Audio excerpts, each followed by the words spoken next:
5 seconds.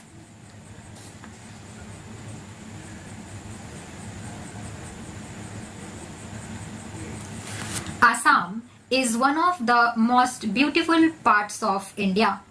Here we have the biggest river and sprawling mountains, green fields and big dense forests. All these go to make this part of the country beautiful, but they also make communications difficult. We are trying and we hope we shall succeed in maintaining the beauty and at the same time improving the communications. The Communications Ministry has under contemplation the opening up here of a number of post offices and telegraph offices. It is also proposed to have landing grounds for aircraft in convenient places where other means of communication cannot be opened. When the partition came more than 50 years ago, the country was in a very difficult position regarding food. We were importing a huge quantity of food grains from foreign countries. Thank God, we are now nearly out of the wood and are able to produce enough for our needs. In the same way, we hope we shall be able to surmount other difficulties which still confront us. That has been possible because the people as a whole have realized the importance of self-sufficiency in the matter of food. They have all helped in producing more. There is no dearth of cloth now in the country. I am hoping that any other difficulties that we still have will be solved without much delay. After all, our independence is only 6 years old, and what was not achieved, not even though for such a long time, has been achieved within this period. I would therefore earnestly ask you to devote all your energies to the betterment of your own conditions through the council which has been established here. A constitution can be only what its people want it to be. If you make good use of the constitutional provisions, you will find they are good enough for you. You may rest assured that the Government of India and the Government of Assam will ever be ready to give you such assistance and help as you need. We know the difficulties which you have to face, and the Government of India have been trying to help you. The opportunities that you have now got are of great value. They place your destinies in your own hands, and we are ready to give you such assistance as you require. This position has not been earlier when India was not free. You have mentioned the services of the missionaries.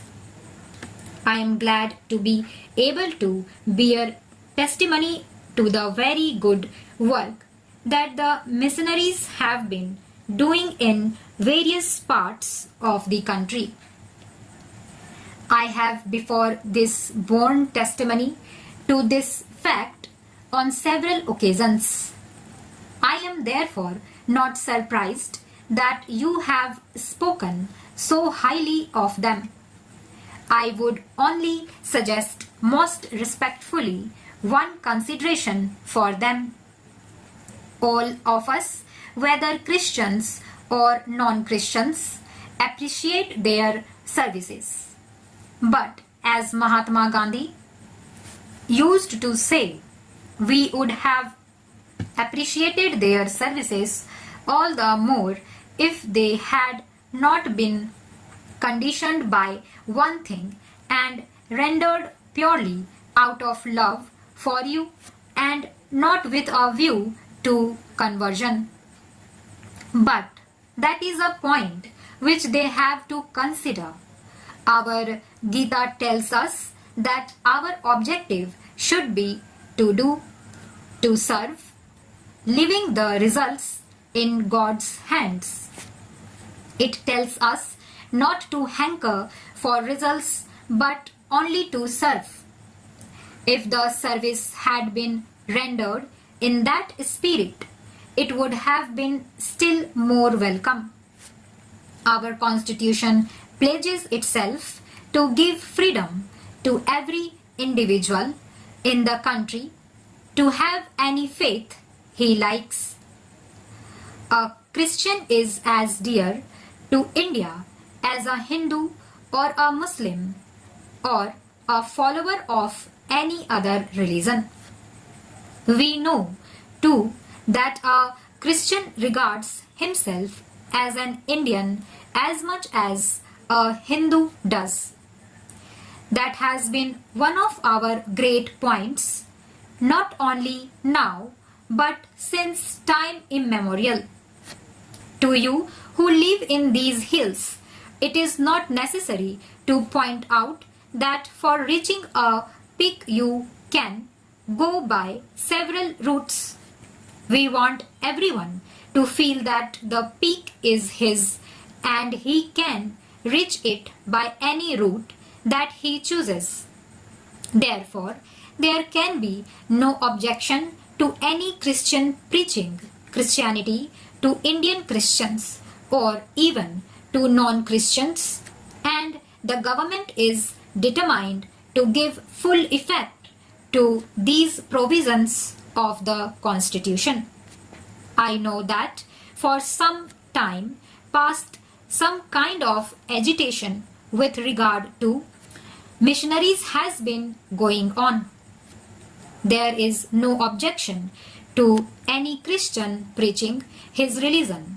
If any objection has been taken, that is not due to the preaching of Christianity, but due to other kinds of activities which some of them have been allegedly carrying on.